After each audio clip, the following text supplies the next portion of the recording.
Welcome to IT academy. आज का हमारा टॉपिक है पाइथन स्टेटमेंट्स।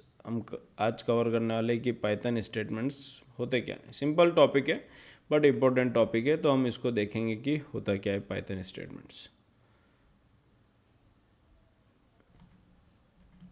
शुरू करते हैं इसको। तो पाइथन स्टेटमेंट्स जो होते हैं वो इंस्ट्रक्शंस होते हैं, पाइथन इंस्ट्रक्शंस जिनको हमारा इंटरप्रेटर समझ सके। एक तरीके से बोले तो हमारी मशीन पे वो चीज़ एग्जीक्यूट हो सके। पाइथन स्टेटमेंट मतलब पाइथन की कोड जो आपका इंटरप्रेटर समझ सके और इसको एग्जीक्यूट कर सके और उसके हिसाब से आपको आउटपुट मिले। तो जो आप ऑलरेडी लिख रहे हो, जैसे कि ए इक्वल टू 1, तो ए को 1 असाइन हो जाएगा। This is a Python statement.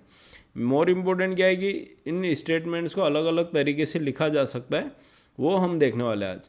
तो सिंगल लाइन पाइथन स्टेटमेंट मतलब एक ही लाइन में आपका पूरा स्टेटमेंट कंप्लीट हो गया। ये हमारा पूरा सिंगल लाइन का मतलब एक कोड है कि ए इक्वल टू 1 एक सिंगल लाइन स्टेटमेंट है जो पाइथन एग्जीक्यूट कर सकता है।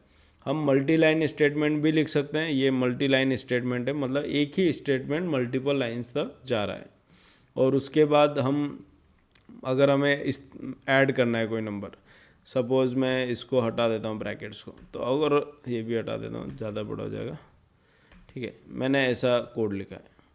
अब अगर देखा जाए तो पाइथन में ये जो वैल्यू है ये इतना ही वर्क करके देगा और उसका जो आउटपुट आएगा आपको आएगा 6, क्योंकि ओके। और यहाँ पर इंडेंटेशन एरर आ गई, हमने लाइन के आगे स्पेस दिए। तो हमने जो लास्ट वीडियो में देखा था कि हम रैंडमली स्पेस नहीं दे सकते, तो हम इसको स्पेस को हटा देते हैं, ठीक है। तो स्पेस नहीं देंगे, तो इससे क्या होगा कि ये वाली लाइन जो है वो एग्जीक्यूट हो गई, वो करेक्ट है। तो आपको 1 + 2 + 3 विच इज़ 6 ये आउटपुट मिल गया प्रिंट बी के अंदर।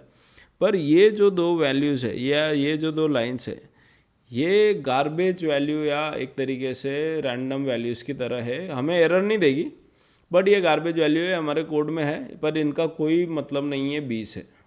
तो और अगर हम चाहते हैं कि ये पूरा लाइन सम होना था तो हम पैरेंथेसिस का यूज़ करेंगे। तो अब पाइथन क्या करेगा, ये ढूंढेगा कि यहाँ से चालू हुआ है तो एंड कहाँ हो रहा है यहाँ पर। तो इसके अंदर जो भी आ रहा है वो सब इसी को बिलोंग करता है, बी को। अब हमारा आउटपुट करेक्टली आएगा 57। तो हम अगर इसको ऐड करेंगे तो हमारा आउटपुट आएगा 57।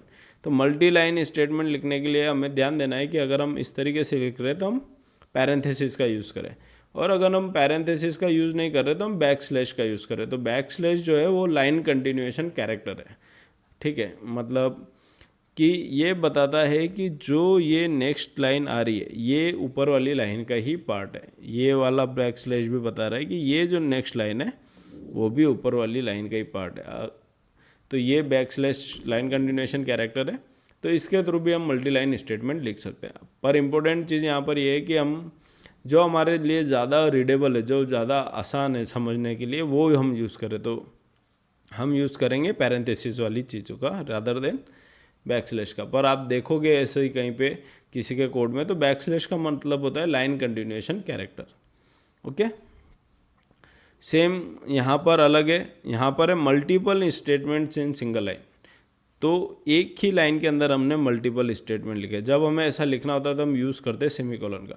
तो जैसे हमने देखा कि बैकस्लैश का यूज़ होता है लाइन कंटिन्यूएशन कैरेक्टर के लिए, सेमीकोलन का यूज़ होता है कि जो अब आने वाला है वो नेक्स्ट लाइन है, ये इसके बाद भी जो आने वाला है वो नेक्स्ट लाइन है। तो इसीलिए हम इंडेंटेशन को इग्नोर कर सकते हैं लाइन कंटिन्यूएशन में, जो हमने लास्ट वीडियो में देखा था वो यूजिंग सेमीकोलन्स।